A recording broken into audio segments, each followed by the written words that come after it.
សួស្តីបងប្អូនទាំងអស់គ្នាថ្ងៃនេះគឺយើងខ្ញុំសូមបង្ហាញពាក្យ follower ហើយនឹង following នៅក្នុង Facebook ឬនៅក្នុង page របស់ Facebook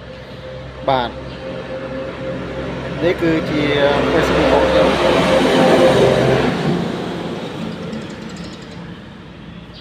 បាទនេះ page របស់ខ្ញុំ Facebook អញ្ចឹងយើងចុចមកចំគឺមានន័យថា page របស់ខ្ញុំនេះឈ្មោះខាន់ម៉ានជា page ទូចរបស់ខ្ញុំនេះគឺមាន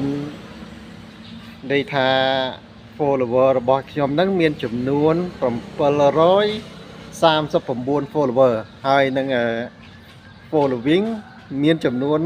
1k.7 មានន័យថាខ្ញុំបានចុចតាមដានទៅឲ្យអ្នកដទៃហ្នឹងចំនួន 1k.7 ចំពោះអ្នកដែលចុចតាមដានមកខ្ញុំវិញហ្នឹងគឺចំនួន739នាក់បាទអញ្ចឹងពាក្យពីរហ្នឹងគឺមានន័យថាដូច្នេះបាទសូមអរគុណសូមជម្រាបលាបាទ